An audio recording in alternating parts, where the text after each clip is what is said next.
dziko la China ndilolemera kwambiri. Mtsogoleri wawo ali ndi ndege zoyendera zapamwamba.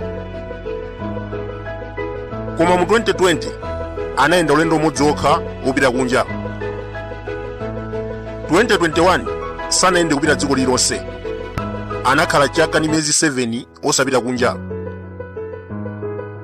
2022 anayenda maulendo 5 ofunikira kwambiri pa nkhani ya business. Anapita ku Kazakhstan kumene anapanga ubale wa malonda $35 billion, Saudi Arabia $106 billion, Thailand $107 billion, komanso Indonesia $122 billion. Pofika August 2023, mtsogoleri wa China wayenda maulendo awiri in a period of 8 months. Mwezi wa Marichi anapita ku Russia kukacheza ndi Putin, komanso panopa ali ku South Africa ku msonkhano wa BRICS. Malawi ndi dziko osauka kwambiri, koma ali ndi president amene akuyenda pafupifupi daily. Chilowere mboma kudzafika lero wayenda maulendo ochuluka amene silingathe kuwawerenga. Mwachitsanzo, chaka cha 2023 chakwera wayenda maulendo 47 locally, komanso ena 9 kumayiko akunja. Mwezi wa January sanayende kwambiri chifukwa amakoza macrisis achizuma arrest, nduna za boma, fertilizer ku butchery, Satagate scandal, komanso kusowa kwa fertilizer subsidy. Zifukwa ngati zimenezi zinampangisa kuti asayende kwambiri mwezi wa January.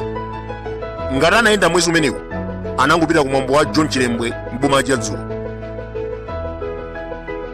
Mu February anayenda maulendo 5.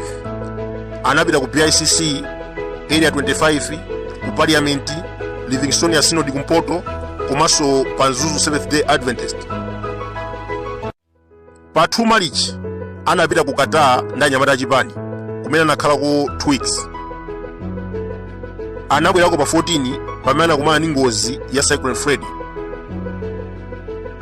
Kuyambira pa 16 nkudzalekeza pa 31 March chakwera anayenda maulendo oposa 80 mdziko muno.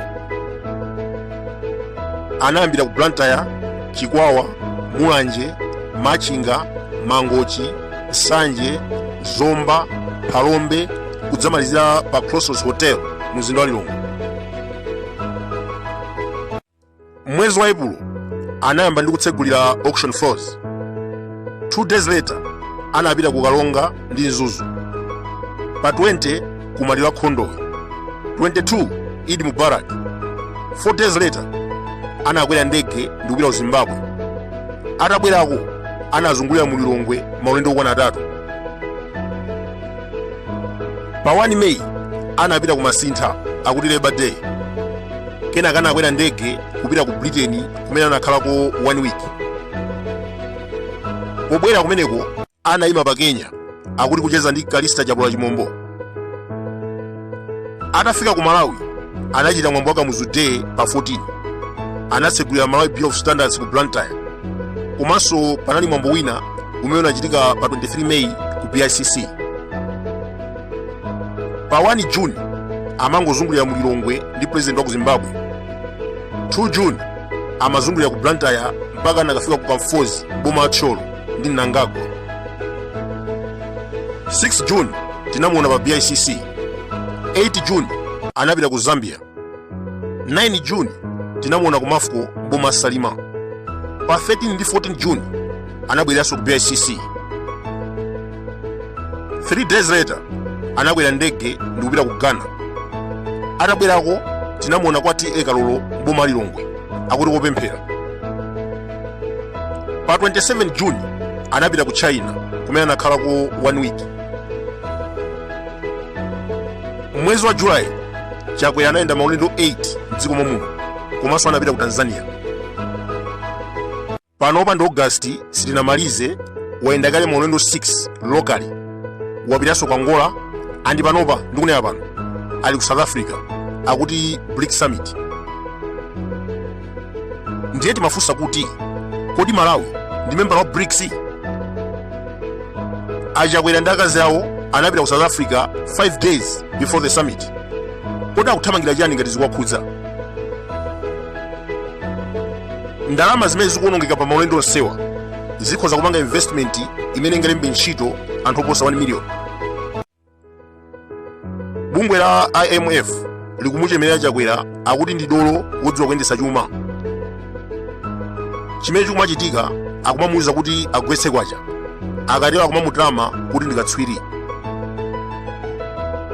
Tikukumbukira 2022 US Secretary of State Mr. Anthony Blinken anatiwuza kuti Chakwera is economic engineer.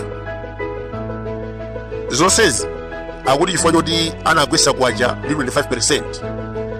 Kenaka katundu anayamba kukwera pansika, umphawi unakula, komanso anthu ambiri anayamba kugona ndi njala. Nthawi imene timakolola chimanga mtengo unali 20,000 kwacha thumba, pano chili pa 50,000 kwacha. Kodi nanga December chizakhala bwanji? Dziko la America limangochemera zilizonse. Yoweri Museveni wa ku Uganda akapita chisankho amene akuti the election was free and fair. Kagame akamapha anthu ku DRC komanso ku Rwanda amampasa degree ya ulemu from a recognized host university. South Africa ikavomereza maukwati amuna okhaokha akuti ndi democracy. Chakwera akamapha anthu ndi umphawi komanso kukweza zinthu akumamuchemerera nkumanena kuti economic engineer.